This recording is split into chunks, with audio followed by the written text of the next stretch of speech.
Hey, Elon family. I hope that you're doing well.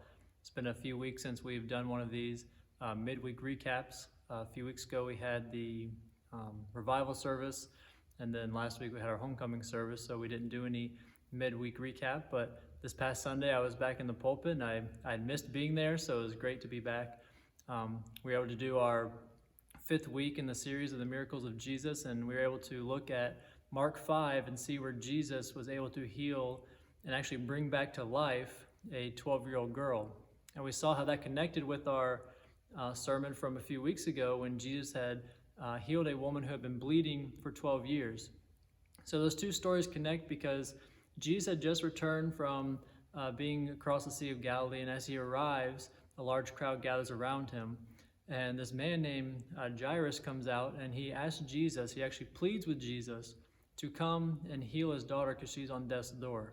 And Jesus agrees, and he's making his way towards his house, and all of a sudden Jesus gets touched by this woman, and this woman had been bleeding for 12 years. So Jesus, being interrupted, turns and asks who touched his robes, and he knew that it was the woman, but he used this as a teaching moment, and this woman was healed, not because she had touched him, but because of her faith in him. And Jesus tells her to go in peace, something that she could not have done for those 12 years of suffering. And he tells her, go in peace, and he calls her daughter.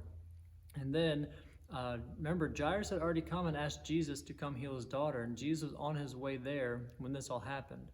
So Jesus pauses on his route to Jairus' house, heals this woman, and then as he's sending her out in peace, news comes from Jairus' house that his daughter is now dead. And Jesus turns to Jairus, and he tells him, don't be afraid, only believe. You see, Jairus must have been on this emotional roller coaster because he come to Jesus wanting him to heal his daughter. And then Jesus gets interrupted by this woman, so he had to be thinking, like, we need to go, we've got to go, just like the disciples were probably thinking.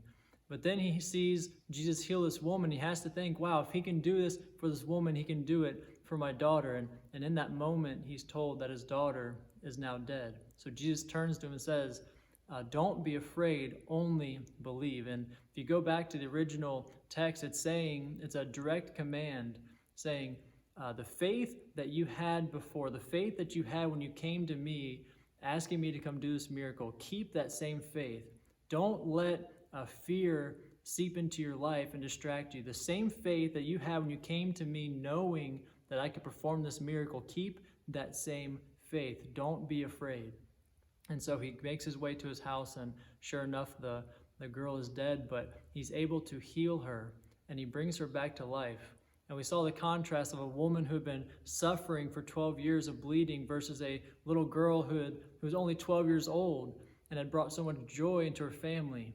And we saw how this woman who had been suffering was healed by Jesus, and this little girl who was full of life, who had brought life into the family and joy, was now dead, and Jesus brought her back to life.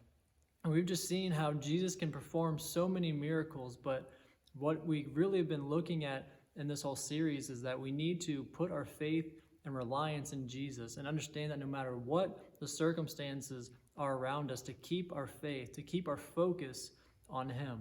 And just like he told Jairus, don't be afraid, only believe. No matter what situation you're facing this evening, keep your eyes on Jesus and know that he is on the throne and that he is in control.